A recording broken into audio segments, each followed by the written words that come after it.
If you didn't belong here, how did you even make it through the door? You can truly learn and apply any information that you set your mind to. Think bigger. We all bring valuable ideas to the table. Remember the why, which is, seeking knowledge. Ask questions and be brave. And keep going after what you want. The impossible is not impossible. Dr. Magan Lewis is a crop science innovator researching and implementing agricultural technology around the world, in addition to helping find ways to feed our growing population. Magan serves on the Science Center of Iowa and South Central Regional STEM Advisory Boards. Magan was recognized as a Seed World's Future Leader of the seed industry and is also an If Then Ambassador alum.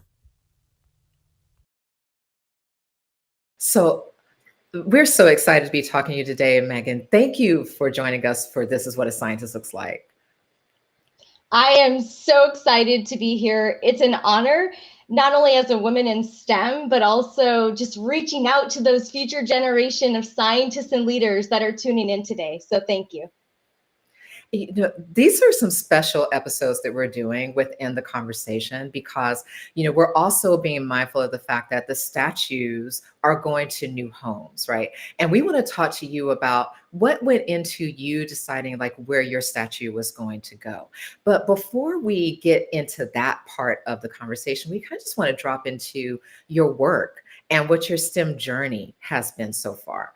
And if I can take us back a little bit, just in relation to your upbringing, it seems that your work is so grounded in how you grew up, right? Like your Absolutely. community, right? And also too, apparently your parents and the way that they showed up in community. Can you tell us a little bit more about that? Because we've heard that you've referred to your parents before as community trailblazers. What did you mean by that when you called them that? I love that question, and it's near and dear to my heart. So I think it is so important to go back to our roots, what made us who we are, where we are today. And when I close my eyes and think about that segment of it, and I won't close my eyes today, I promise I'll stay focused on conversation, but I think about my mom and my late father. And so both my parents were educators and community trailblazers. And I am honored and grateful and blessed to be raised in that education-centric household. What makes it unique is my dad was a world science teacher. In 2005, he won the top science teacher at the International Science and Engineering Fair. But what people don't see behind the scenes is that I was able to watch him mentor and lead not hundreds, but thousands of scientists through his classroom. So my dad led a program called Science Fair. And this is where students ages 7th grade to 12th grade, they get to dive into science, scientific methodology. They get to develop natural disinfectants or, study toothpaste or dive into human anatomy or dive into some animal science topic. The world was their oyster. My dad supported the students on their research. And that meant that we were in my dad's science lab 7 days a week. Most would say, Magan, when did your family eat supper? How did you have that normal livelihood? And that was normal for us, So after school, I would, as I got older, I'd run to my dad's science lab, complete, a really cool science experiment because I'm a science nerd at heart. But the fun fact about me is I didn't say that my mom was a music teacher. So I had science and music. So after I got a science experiment done, we all need that space to create, to reflect, to observe. And that's music for me. So then I would run down to my mom's music room and I would do opera or percussion or piano, and that was my release. So I'm sharing this story because my parents were known as Mr. and Mrs. in the school. They were that known that people just called them Mr. and Mrs., and they were a team. They taught me from the very beginning, and this is something that's so important to me, is that we need to treat everyone with respect. And so my mom is really big on showing how we treat the janitorial staff the same way that we treat the superintendents. And so she wanted to make sure that every interaction mattered and every interaction counts. And that's something that was instilled with me as I began my journey. My dad on the other side, he always never wanted me to give up. He always pushed me. He always said, "You got this, sis."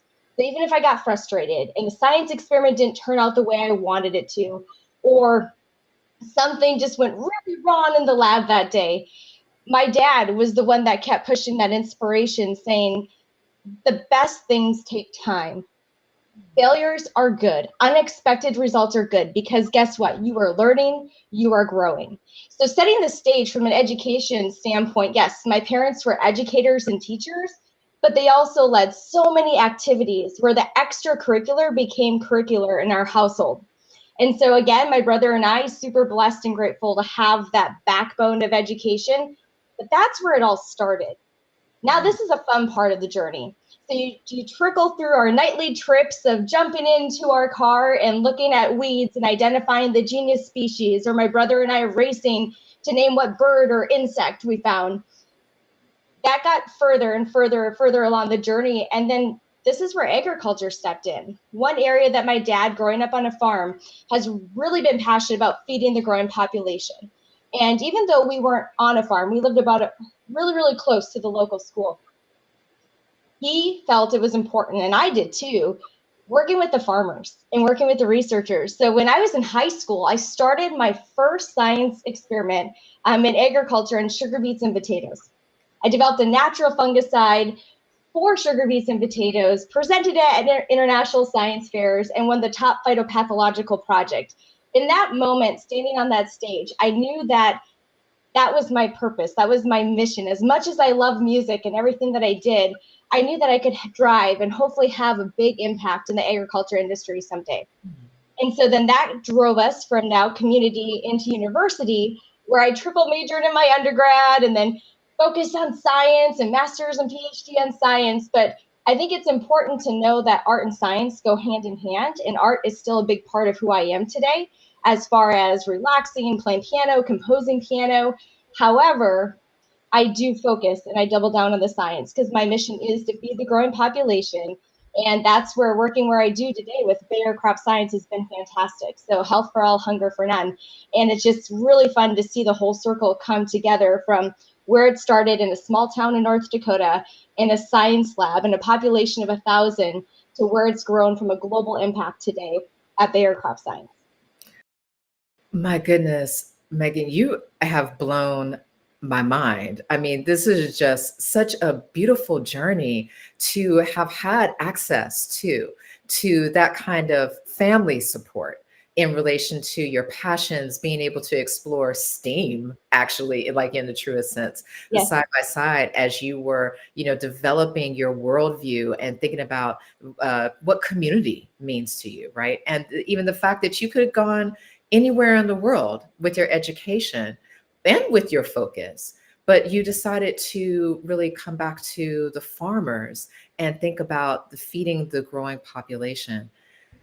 We do kind of have this perception a lot of times, especially if we are urban dwelling and we don't know about the countryside. So much of the human population is moving to cities more than ever before, right? But we still need the countryside. We have this perception that we can't really make impact in the sciences and technology and engineering and mathematics, even in the arts, without going to big metropolitan areas, right? And getting into that type of thing. What would you say to someone who is thinking about STEM, but is maybe thinking, oh, I've got to go to a big, huge city. I can't think in terms of my local rural area. What would you say to them in relation to opportunities, STEM opportunities? I love that. I just feel like we're connected to the next level. I love that. So I'm a mom. I have 2 daughters. And one thing I can say is that I think STEM and STEAM is all around us. So take every opportunity. If you see a learning moment, jump into that learning moment with your family or your friends, because you will never regret it. Create those memories, create those learning moments together. And something that, fun from a funny standpoint of it too, I would say, don't be afraid to get your boots dirty. Roll up your sleeves, because nature is fantastic. This is actually a really fun raw moment right now. So I didn't say, like, growing up in my dad's science lab, my first science experiment was swabbing a water fountain handle and putting it on a petri dish and seeing the wonderful, beautiful colors that popped up. Thank you, Megan, OCD version 2.0. So I do see value of really embracing nature. And I'm even learning myself every single day. My daughters teach me so many just different lessons. But the two biggest areas of advice would be roll up your sleeves and enjoy the fresh air, but don't miss out on those opportunities around us. I think a fun example is, we bought a trampoline a while back, and some of us may look at it as a trampoline. Cool, good energy burner for our family. I looked at it as an opportunity to teach about physics, an opportunity to teach about motion. And so I had even though physics was not my favorite topic in college, I took it as an opportunity to talk about the amazing and great scientists that exist today that are making things and new discoveries possible, the ones that seem impossible possible. And so that's just one example of, how you can do a quick 2-minute STEM moment with your family or friends. And I think that's where the changes are going to take place. It's not these monumental, those are super important.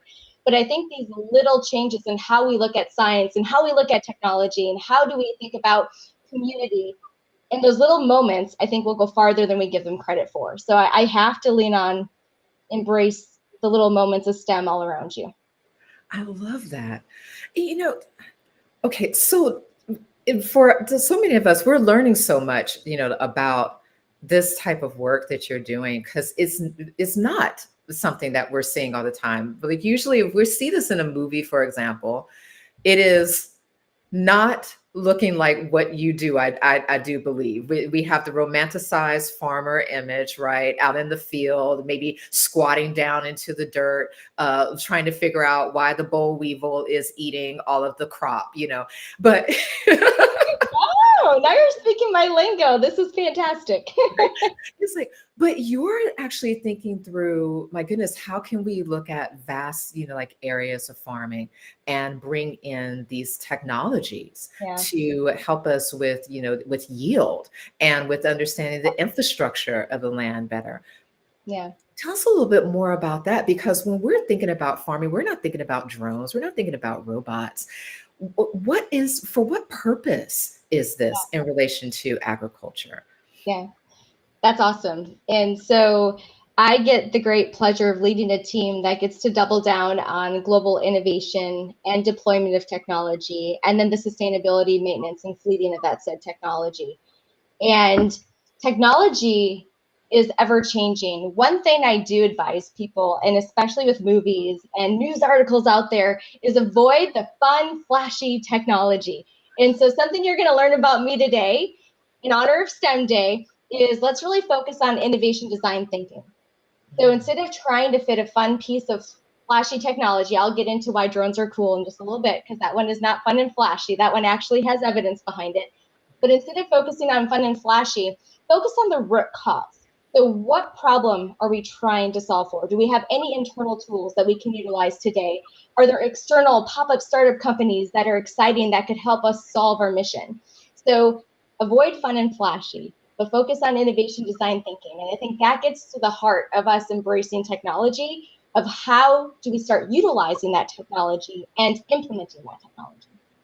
So for the fun part, drones, absolutely. I actually just gave a presentation. I am really big community of getting to meet students of all ages. And I recently met with a group of 8th graders. And the reason why I did that is because they had questions. So like, Dr. Megan, like, there's so much data out there. What do you do with all this data? Why is it important? And the way that I summarized it, good or bad, is I thought about drone technology, and we do have many different drone platforms out there, but what are we doing with it? Drone technology enables us to look at, if you think about a field and environment, it enables us to look at it from above the canopy. What's going on? Can we detect any type of changes in the plant, any type of changes in the soil? Are there spots we need to watch out for? Are there weeds popping up? There's a lot of different areas that we can focus on.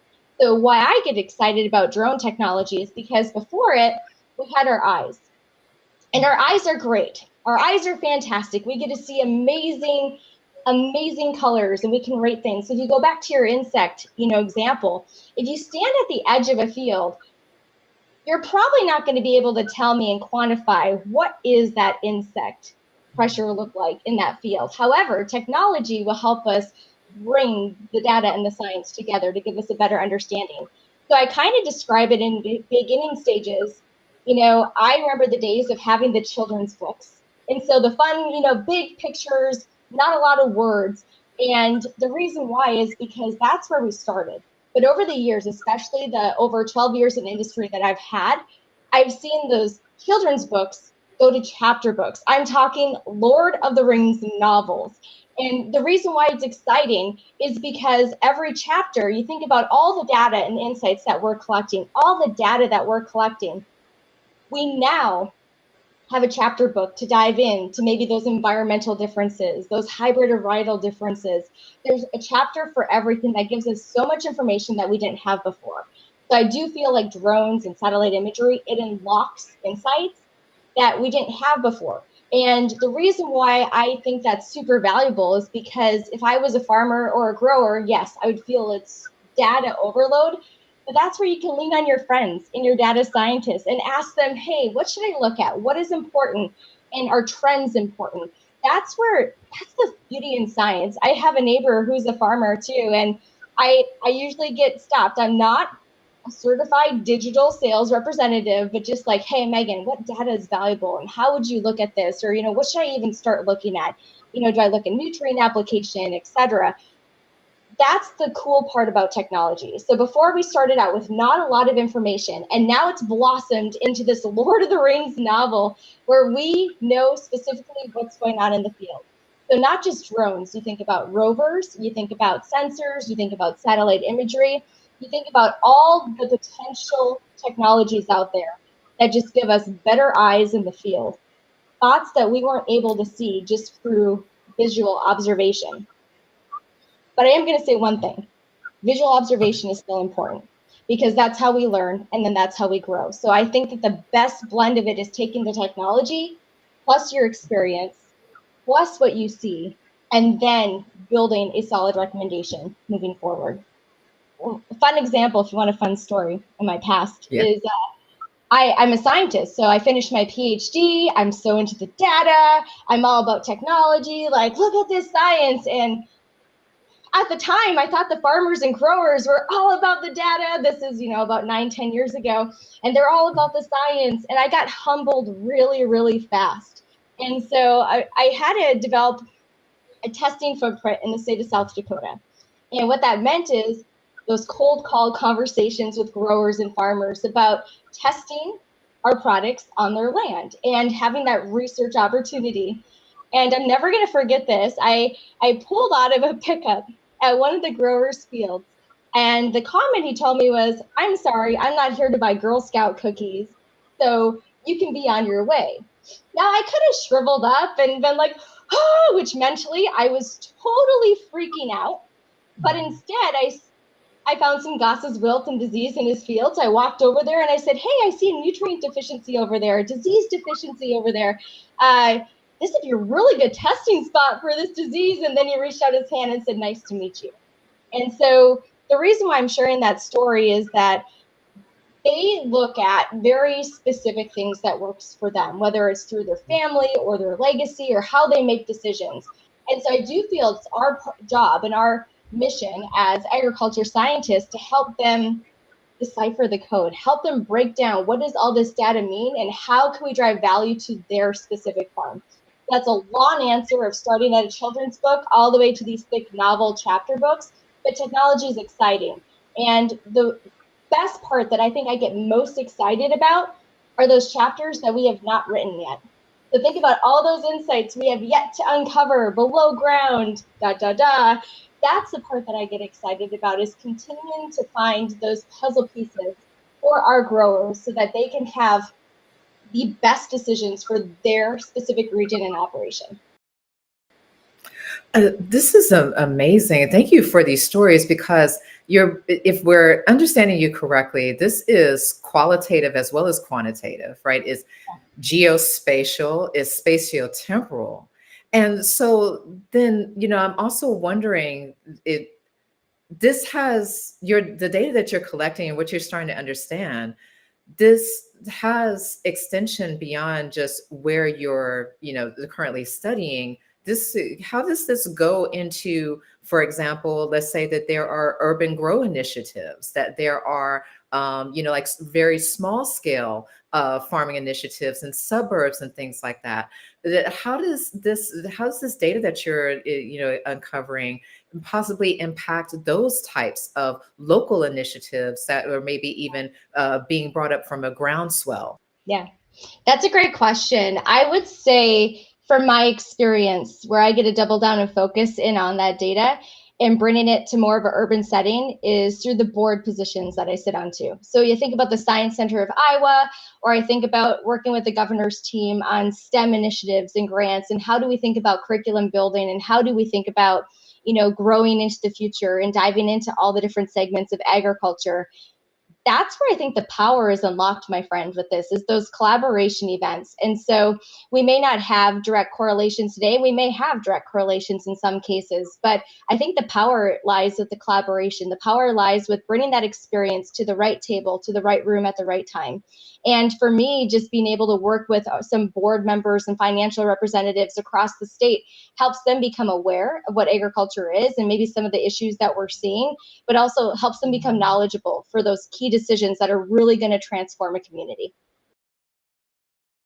I love you bringing up collaboration, because one thing that we keep finding with these conversations that we're having through This Is What a Scientist Looks Like is it's kind of debunking this perception that we also have about the scientists in the silo, right? Yeah. Like, It's there. It's there a little bit. right, and it is there, and we all have the moments of solo work, but we I think a lot of times have this public perception that the work is constantly just alone, alone, alone. But you're constantly talking about these collaborations that you're, that you're doing, and the way that, collaboration shows up. And then you're also going back a lot of times to and speaking to colleges and things of that nature. I just kind of want to go back a little bit to, like what your parents, instilled upon you, what that growing up in that environment and those mentors instilled upon you. Yeah. As you've had all of this community experience, as you've done all this collaboration, have you found that your definition of community, your definition of collaboration has expanded or changed at this point of your life, now that you have even more life experience, even more career experience under your belt? Absolutely, 120%. And this is one of those raw moments too, is like I said, my dad was a trailblazer scientist. He impacted thousands. He was the top educator in the world. And he was connected on so many organizations. So when he suddenly passed away from a brain aneurysm, my world was shaken up. And it was shaken up because I felt that I had to do collaboration and networking like he did in order to be successful, in order to continue the legacy, even though he never told me that. And that was never his mission. It took years of reflection and observation and just hard learnings to recognize that if I want to be the best version of me, and if I want to give my best version of community and collaboration, then I need to activate that best version and know deep down that my dad is looking down on me and he's smiling and he's supporting me, and that it's okay, that it's different, that it's not the same. And that was the biggest learning for me. So for example, when he passed, I got put on all of his national committees for, hey, you're his daughter. This is an honorary moment. We really want to tap, the family's legacy. And I loved it. I absolutely loved it. And one thing that stood out is that I burned myself out from airports to state, working on all these initiatives, trying to be a mom, trying to do a full-time job, trying to do everything bundled into one. And I remember it so vividly. My husband and I were drinking coffee one morning, and I looked at him and I said, I think my definition of collaboration is different. And I think that's okay. And my definition of collaboration was collaboration with impact, but what impact meant to me. And so at that moment, and even today, family is number one. My husband and I, everything we do with our daughters, whether it's a STEM moment or traveling or growing or learning together, we are a strong core unit. And so when I thought about all of the extra hours, which was awesome for the future generation and the future leaders, I had to step back and really think about, where am I supposed to be at this moment in time? So my answer to your question is that my definition of collaboration changes yearly, if not every 5 years, depending on the life stage that I'm at. And so at that time, I stepped back. I wanted to be a more visible pillar for my family. I was there. I'm an outgoing mom, but us moms, sometimes we just feel like we could do more, so much more. And I wanted to be that visible pillar. So then I looked at my husband and I said, hey, instead of all these national, let's double down and focus on the communities that we live in and focus on the surrounding communities that we have around us. And that's exactly what we did. From launching a STEM camp, which he thought was a crazy idea, over coffee that morning, I said, let's just do a STEM camp, 5 to 99. We got this, let's try it. To supporting me in all of my endeavors, I do try to do local. And so I have this formula now that works for me. So yes, my collaboration definition has changed, but my formula is always do local. Always do local schools, universities, those high impact keynotes that reach out to engineers, plant geneticists, whoever. And then I always incorporate my +1 or my +2. And the +1 and +2 would be more of a national or flight required. But guess what? The difference is I now bring my family with on all of those activities. And we'll pay for the family on our own pocket, but we make it important because I want my girls to see not just collaboration for the sake of, oh, mom's traveling, she's living in an airport. Oh, this is what my mom's doing. This is how she's trying to be a role model. This is how she's trying to make a difference in the world today. So it took me a long, long time, and I summarized that really fast for all the years of the ups and the downs and the sideways, but I had to be okay that collaboration means something different to everybody. And I know deep down that my dad, I'm honoring his legacy. I know he's smiling and shining down on me. And most importantly, I'm at peace with the way that I collaborate today and the way that I continue to embrace and inspire a future generation of scientists. And I would challenge everybody listening, don't try to fit into a box. Don't try to, be just like your role model or mentor, because that's not where the magic's at. The magic is there when you can activate your most authentic version, when you can activate and know at peace that you are giving collaboration 120%, that you are giving back just the way that you want to give back. And it goes to branding, that your brand is loud and clear. And that's something that, a really good mentor of mine told me, is like, Megan, it doesn't matter what people say about you when you're in the room. It's about, what do people say about you when you're outside the room? And just combining all of those really good nuggets of insight and everything into one, I determined and I came up with, what does collaboration mean to me? And how can I impact the STEM community from my way? And just recognizing that it's okay to be different. You're speaking my language, especially with it, the not fitting into a box. And so much of what you're bringing up is also about legacy, right? Like when you think about branding, when you think about your professional brand, are you also thinking about your cultural legacy as well? Like what you are living and leaving? What does that mean to you? I am. More than I care to admit some days. It runs in my head because I think that sometimes we get lost of what is our brand at work. And then all these books I'm reading and reflecting on, it's been really fun and interesting, is that even though we're like, I have a professional life and I have a personal life, I think that they do get blended to some extent, right? Because it's who we are and how we carry that into the household.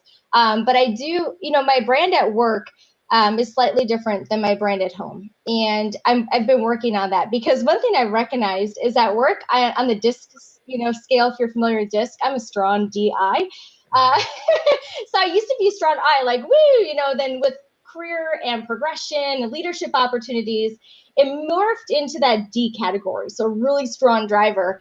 And sometimes at home, that may not be the best option. So, because there's other ideas and personalities.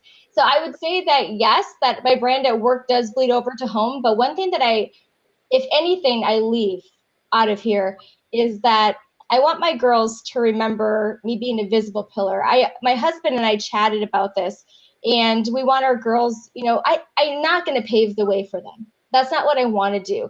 But I want to make sure that they have access to equal opportunities. I want to make sure that they have a shot, that they have a chance at going after their dreams and chasing their dreams and thinking the impossible could be possible.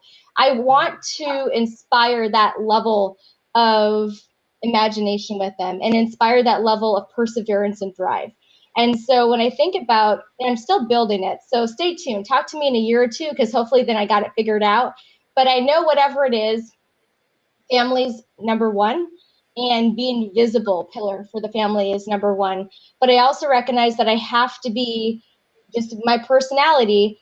I have to still fulfill my brand professionally, because for me, one of my mentors told me along the way, Megan, you never want to be on the vine, be brown and dying. You want to be green and growing. And so how do you keep green and growing? And what nutrients, I know a plant analogy, my friend, but what nutrients and what water do I need to pour onto that plant in order to be successful? So when I think about culture and I think about my brand professionally, I'm pouring a ton of different nutrients in, my friend, and a ton of different water sources in there, because I do think it's important to be a strong global leader and to really inspire women leaders in agriculture. There's not many, to continue just tackling, go getting it, having the drive and perseverance. But I also think that there's room to make sure that I'm providing enough nutrients on my family. And recently we've gone through a really hard just health time, and it just puts things into motion. So my one comment with branding is that whatever it is, I know for me, if you meet Dr. Megan, you're going to hear my biggest rock is family. And so my assistant and anybody that I work with, they know that my calendar is ran by my family events. I still get my work done. I go above and beyond, but just really being intentional with the family side of it. I even have 2 phones. I didn't pull them up, but I have a personal and professional. And I even lock my professional phone in a tote during our family time, so I can be a focused and in-tune mom at the pool or wherever we're at, and that I can just be there, be visible, and just be in the moment. I think a lot of times I recognize in the past I was there, but you always have that one email, 500 emails coming in. You always have that one phone call, 1 second. But to me, being in the moment is critical. So when I think about legacy, I don't know what the Dr. Megan legacy is going to be someday, but I do hope that whatever it is that a mom, a caring and active mom is included into that, but also just being a STEM and advocate for women and youth trailblazer and catalyst is something that I'm really passionate about too. So I'm working on it, my friend, and it's going to continually change, but there are some core elements, and I'll keep adding more nutrients and water to this growing plant that I call the Megan brand. I'm okay. Again, mind blown all over again, because you're touching on so many beautiful things too about growth, but also allowing change, right? Which is also a part of growth. I mean, we go with plant metaphors, and nature goes through steady, it changes, and it's natural, right? It's natural to bloom and it's natural to go dormant. And so you incorporating that into your flow, your overall philosophy towards yourself, but also how you're showing up. You've talked about this before, about when people are getting stuck, like professionally and stuck in STEM. Is that part of what you think through too, in relation to not getting stuck, that malleability to life? And kind of what are some other, tips, best practices? You've been dropping gems this whole time, that you've found in relation to really like making sure that you're not getting stuck within your STEM career. Absolutely. It goes back to my very first job after a PhD. So I was Dr. Megan. I was ready to conquer the world. I was like, woo, company car, I'm diving into industry. I'm just going to tackle it and have an amazing time. And I'm sharing this story not to call out or fault anyone. I'm sharing this story because it was so impactful and so pivotal in my life. So my day one of my position, first time in industry, I was a scientist, pure scientist. I was a plant breeder, so developing the seed that the farmers were growing in the region. And I was just ready to dive in and make selections. And I enter the door, I opened the door, and my new boss at the time, instead of saying, "Hi, Megan, welcome. We're so excited to have you here," he handed me a broom. And okay, I'll be honest with you. I grabbed the broom and I was like, "Oh, okay, where's my office? Where do I go from here?" And he's like, "No, I want you to go out back, and I want you to sweep the floors with all the contract workers and just a lot of the workers that are just in the agriculture day in, day out." So right away, I'm thinking, what? PhD, you're going to have me sweep the floor? Like, what's going on? And I don't know what overcame me, if it was just a bunch of just the way that I was raised, like being kind, being respectful. Thank you, Mom and Dad, over and over again for that, because I did respond in the right way. So I grabbed the broom and I headed out back. And I swept the floor for hours. We're not talking minutes, we're talking hours. And it was the most impactful sweeping of my life. I'll promise I won't cry, because there's a big story to this. But it was impactful because the people that I was sweeping with from all over different parts of the world were so knowledgeable. They didn't have bachelor's or master's or PhD, but they knew more about agriculture than Megan, PhD, that walked in the door that day. They were sharing stories. They were sharing what they do in their countries. They were sharing, their issues and maybe some of the stuff that they were just trying to solve from an agriculture standpoint. And that was inspiring. I listened. Active listening is so critical, but in that moment, I don't know what came over me. I listened, I absorbed, and I built a relationship with those individuals. And so fast forward, planting and all the field activities, we were together day in and day out because they were my team, and I got to know my team at a deeper level. But what really resonated with me is that during my first job, my dad died unexpectedly from a brain aneurysm. And like I said, being a world-known teacher, there's thousands of people at this funeral. We couldn't even host it at a church. It had to be in a gym. And still people weren't able to get into the auditorium. And I shook thousands and thousands of hands. But the hands that I remember shaking the most were the contract workers that took a day off of work, a day away from pay, to make sure that they were there for me.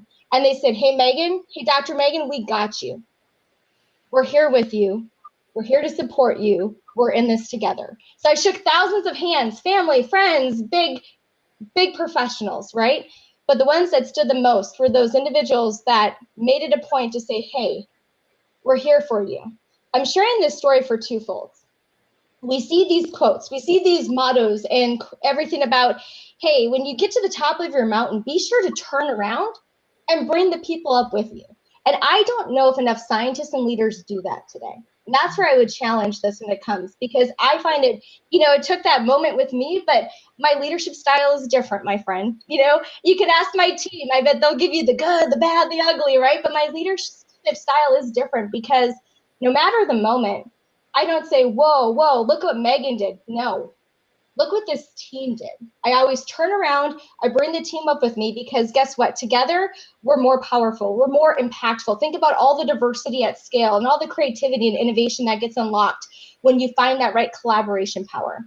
So I would say that, stemming back to my mom, treating everyone with respect, from janitor to superintendent to grabbing that broom and sweeping that floor for hours, just knowing the impact I had on their lives, but most importantly, the impact that they had in my life. And that's something that just sticks with me. So my biggest advice is, degrees get you in the door. It's what you do with that degree. It's your drive, it's your perseverance, it's your resilience. Is what do you do with that degree that's going to define your journey, your career journey. That's going to define what type of leader and legacy that you want to leave on this earth. And that's where the power is, my friend. So that's something that just really stands out to me, is think about those soft skills. Think about you as a person. Are you a good teammate? Do people like being around you? Do you amplify the room? Do you, what value do you bring? And not everybody's going to be a woo person, an energizer. I get that. But guess what? We need all shapes and sizes. And this is where having the introverts and extroverts and every mixture is so critical, because guess what? Together, we're unstoppable. And I think that's what inspires me every single day. My goodness. I just want to hold space for that for a moment, because that has so many layers of thoughtfulness, and it shows how at any moment you can be the innovative thing in the room simply by opening yourself to the room, right? 100%. So we've appreciated this generosity that you've been having to welcome us into your thought process. It's intricate and it's rich and it's so deeply layered by humanity.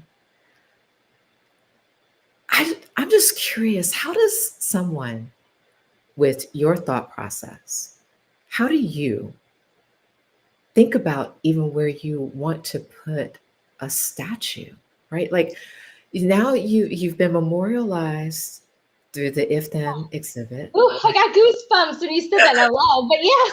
Right? It's like and that's not this is not a small thing. Women, don't get memorialized. So this was huge in and of itself. And now you have this opportunity to think about, where can the statue go, right? Or where can it be so that it is able to hold space in a completely different way than it did in the original exhibit and even the touring exhibit. What went through your mind? And where did you decide to place it and why? Now you got my heartstrings really pulling today, friend. And I promise, no waterworks today. This is exciting. It's positive, but it's also really meaningful and emotional process for me too. And the statue, what an amazing experience. Let me just talk about that really quick. I had the opportunity to meet these 120 amazing trailblazing women, from National Geographic explorers to NASA engineers to agriculture technology enthusiasts. It was fantastic. We were able to connect and learn, and most importantly, just grow with each other. I mean, it was phenomenal. And I think about where the statue was, right? So, first featured in Dallas, Texas. Mine also had the opportunity to go to Washington, D.C. at the Smithsonian Museum. And this is another fun story. My brother, he's a professor in plant pathology, and he was leading a national meeting with growers and farmers, and he actually took a barley producer to see my statue at Washington, D.C., and he told me, if you could have saw the farmer and the grower's face of how impactful, Megan, that statue was, just seeing somebody from North Dakota, seeing somebody recognized for agriculture, for feeding the growing population, and seeing somebody embracing digital technology, and also representing that North Dakota is digital and they are just thriving when it comes to innovation. The grower was humbled. And then just hearing that story resonated with me. So I'm giving you the building blocks to how we decided where Orange Megan ended up. One thing too is that because of the locations, my family hasn't been able to see the statue yet, besides my brother. So really want to get my mom and my 93-year-old grandma, to see the statue too. And that was important to me. So that's another building block. But the biggest building block was I thought back to that 4-year-old Megan sitting in my dad's science lab, swabbing that petri dish and diving into science and laughing and having so many great memories with all the students. I mean, I grew up in that lab since I was born until I was 18. And I saw students of all ages go through and just different emotions and how we got closer. We didn't call it Science Fair Club. We called it Science Fair Family. And I thought about the impact that just having that dose of inspiration and having that dose of mentorship, belonging, and community meant to me. So I was so honored when I picked up the phone and I called my mom, because a lot of places reached out to me and they wanted the statue in places across Iowa and other locations where I live today. And I was honored. I stuck to my roots, my friend, and I donated the statue to the Gateway to Science Museum in North Dakota. So Bismarck, North Dakota. And the reason is because that's where it all started. That's where my passion for STEM started. That's a state that is so near and dear to who I am. North Dakota, the town where I grew up in, that's part of me. And so my hope and my inspiration was to be able to put a statue somewhere that it would inspire some girl like that 4-year-old Megan, that said, whoa, females can do agriculture. They can dive into science. They can lead. I wanted to be that inspiration for that 4-year-old Megan that's going to walk through the science center. And I wanted to be that dose of inspiration for those advocates and champions that are going to champion women scientists. So not just the girls, right? I'm thinking the boys too. So thinking everything of how do we not just inspire the future scientists? How do we start building that platform, that championing is so important, not just cheerleading, but finding those champions and just creating that norm. So I chose North Dakota. I'm so honored. For my dad's science lab, we grew up in the state. I was born in the state. And now I am so excited. Coming up in April, I will be visiting the statue with some of my Bayer colleagues. And hopefully my 93-year-old grandma is going to make an appearance with us as well, because she has been so pivotal in determining, and just helping form who I am as a person. She taught me the impact of saying thank you and writing a simple thank you note. She taught me the impact of active listening. And so the biggest thing is, and she lives in South Dakota. So I went back to the Dakota roots because I want to continue inspiring those agriculture technology enthusiasts and future leaders and scientists, and give them hope and give them a chance to explore, a chance to imagine, and a chance to bring and make the impossible possible. And that's where it lies for me. So North Dakota.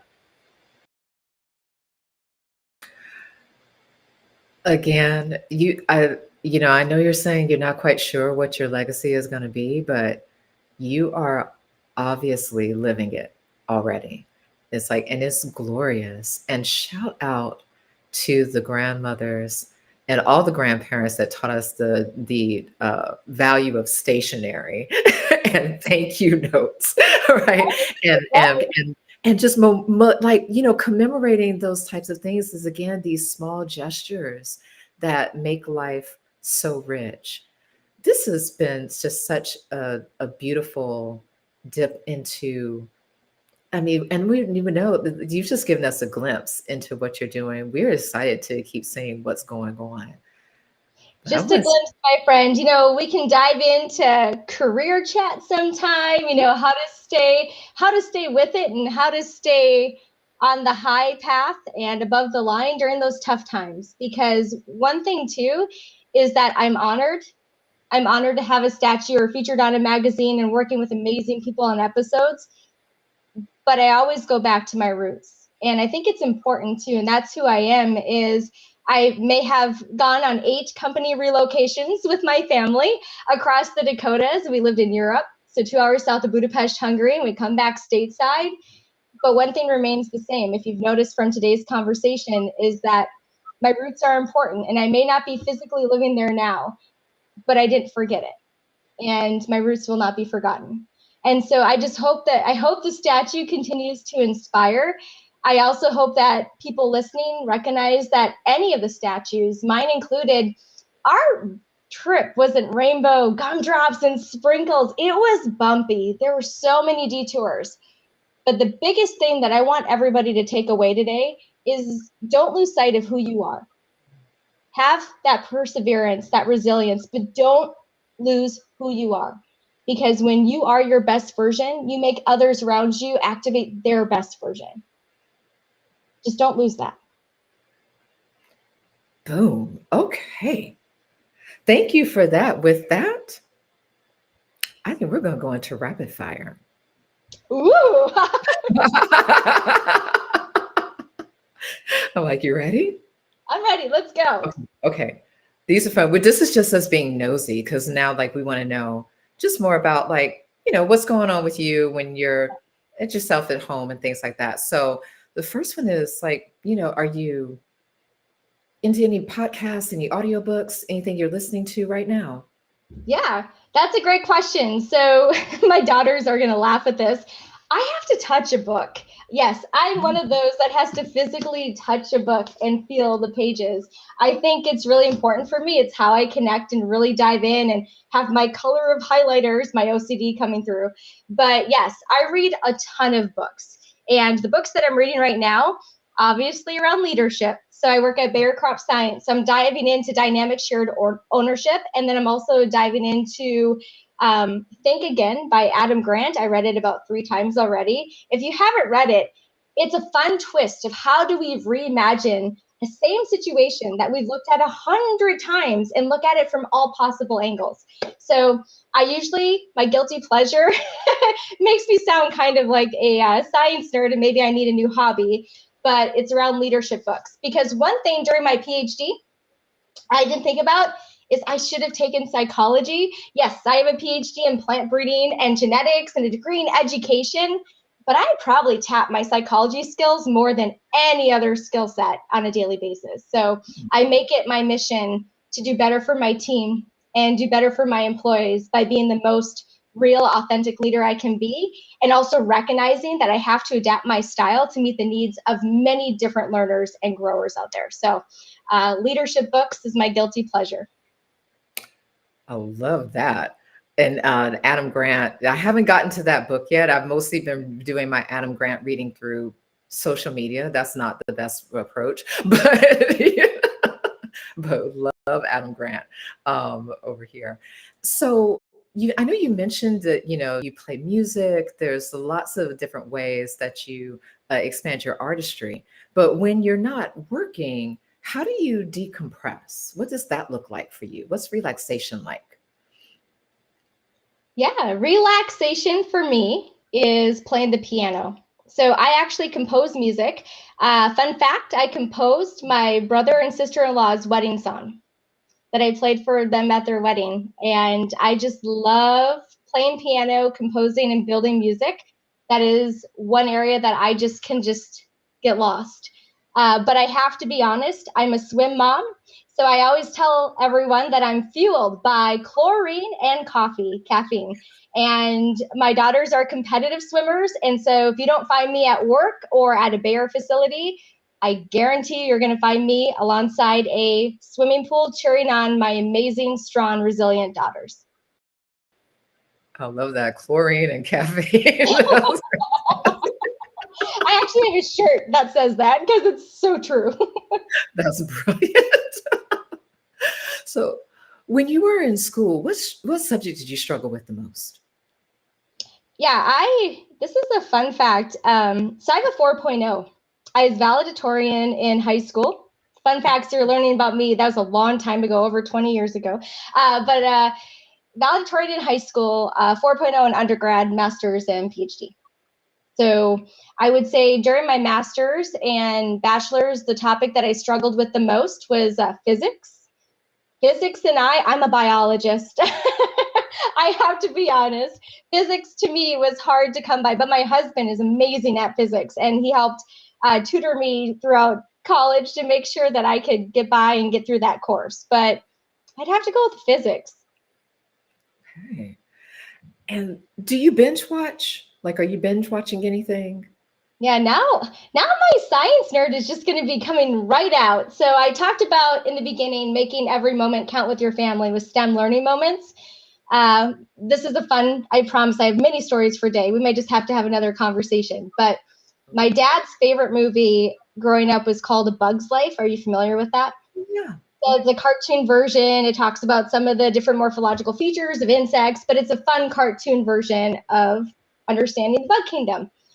Well, Disney just launched a new series called A Real Bug's Life. So if you haven't checked it out, my daughters and I, every night, we try to sit down, we rewatch episodes, but I think it's episode 3, was a praying mantis episode, and the girls were just so excited. So that's another fun fact about my family is we raise praying mantids. My daughters were just so fascinated. When we moved to Iowa, we never really saw them before. And when they caught their first one to saving the uuthika, which is the egg sac of a praying mantis, we have many uuthikas in the garage, and it's so fun to see them hatch come, May, June time period, depending on the conditions and weather and environment. But my daughters, They love praying mantids. So when we first moved to the neighborhood, though, I had a lot of explaining to do because we would hand out praying mantids and ranch cups. So people would stop by and they'd pick up their praying mantid for their STEM experience and how to raise and learn how to take care of a pet. And so we handed out free, praying mantids as pets. But right away, the neighbors were like, what are you handing out of your garage? What's going on over there? And they had a lot of questions. And then they said, oh, you're the science family. And once they understand we're the science family, nothing surprises them anymore.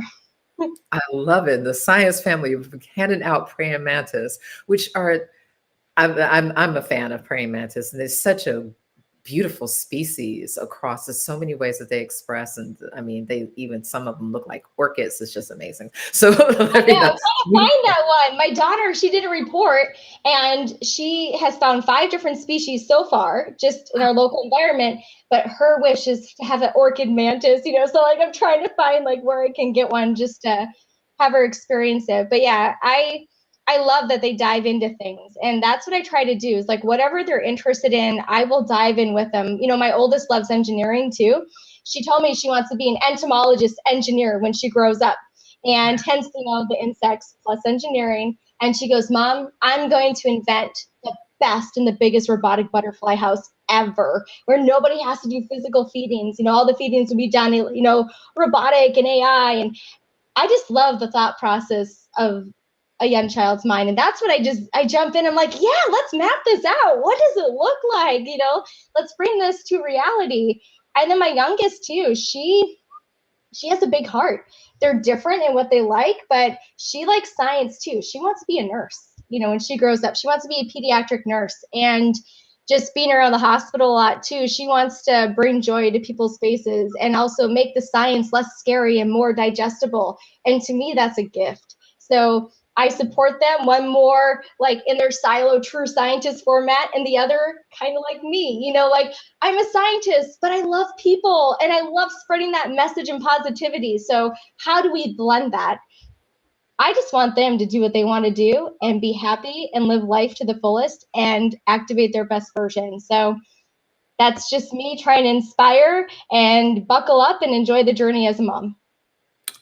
That's beautiful. Okay, so with our final rapid fire question, and you've talked about some advice so far. So if you've covered this already, that's cool. Let us know. But as you look at your life, what's probably the best advice that you've ever received? Yeah. I mentioned some of those pivotal ones early on, about treating a janitor like you treat a CEO, about degrees get you into the door, but it's what you do with that degree and what you do with that position that's going to have and drive that impact. But another fun one, another one I mentioned today too, is when you get to the top of your mountain, make sure you turn back and you bring your team with you. I'm really big on leadership books and understanding, but this one's pretty simple. And it came to me when sometimes we get that fierceness that comes out, being a female and a scientist. And sometimes it's good for us, even as female scientists, to understand our environment of where we are, what we do, and how we approach things and how we come off to others too. So it's a very simple plaque, and it's actually right above my computer monitor, but it says, stay humble, work hard, be kind. And the reason why I want to highlight that, my daughters, we live by this motto. We do this because above all else, even if they're going to rocket and crush records in swimming, which they're amazing, by the way, I want them to stay humble. I want them to remind themselves and remember why they are doing what they are doing, whether it's swimming or school. I want them to stay humble. And then how can they really channel that energy and give back to the greater good in other capacities? I want them to work hard. Education's important. I want them to tackle it, to give it their all. I want them to persevere. It's not going to be easy. I want them to really have the resilience to succeed.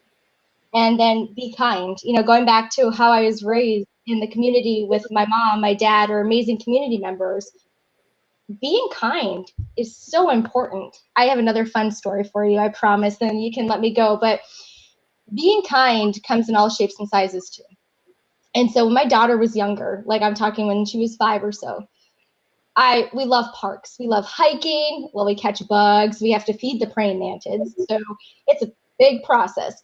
And we'd go to local parks, and they usually want to stretch their legs or go play with children. And my oldest did her thing. My youngest, I'm never going to forget this day. It's a little bit dreary. It's about 72 degrees. The rain was trickling down just a little bit. And she stood there. And she didn't go playing. She is like me 2.0. It's like, oh! And so I was just like, that's interesting. She was reflecting and analyzing. And then all of a sudden, I didn't intervene. I saw her walk towards somebody. And she walked towards a kid that I've never seen before, a kid that I did not know. And I just watched magic unfold. And so they were talking, they were playing, they were laughing, and we were walking home. And as a mom, I just want to be like, hey, how was that? Like, who's your new friend? Or how did you pick that up? And she goes, Mom, that girl had nobody to play with. And nobody was talking with her. And she needed a dose of positivity and love in her life. And by the way, Mom, she had the coolest rubber ducky pants in the entire universe. So I had to go talk to her. That's what it means to be kind, right? It's not where we think that we just have to be nice and respectful. It's about those moments when nobody's watching. That's my thoughts, true and true. And I got goosebumps thinking about it. But that's the meaning of kind. Kind is like, what do you do when nobody's watching? What actions do you have? How do you lift somebody up? How do you pay it forward? How do you give back? And so when I think about community and I think about my legacy too, it is so heartwarming to see my daughter just go do kind things without being forced or feeling forced to be kind. But kindness comes in all shapes and sizes too. But to me, it's what are you doing when nobody's watching? And I think that that's the impact of the statement that I just gave you. Oh my goodness. I think that is the best place to conclude this. This has been like a hug. This whole conversation. Thank you so much again for joining us, for sharing more about your work, about your vision, about your why, giving us a little peek into family and all of the praying mantis that we're going to come over to your house and get from you so that we can have pets. I'll send you photos, my friend. Oh, do we have photos galore? Yes. Because they're part of the family. Okay, Yeah. we will hit you up for some of those photos. And this has been an amazing episode of This Is What a Scientist Looks Like. We are going to be dropping all of the links into everything so that you will be able to keep up with Dr. Magan on all socials. And until next time, thanks for joining us for This Is What a Scientist Looks Like. Thank you so much. And even if it's recorded or not, I have to tell you one thing. Thank you for everything that you're doing, because you're giving a platform and you're lifting women scientists, you're lifting individuals that probably didn't have the confidence and courage to do so. So thank you for creating a space of authenticity. Thank you for creating a blank canvas for people to tell their story. And thank you for activating even my best version today. So it was fun. I think the rawness is real, friend. So thank you. Thank you for I have had to hold back tears so many times during this conversation. Seriously, I feel like I could talk to you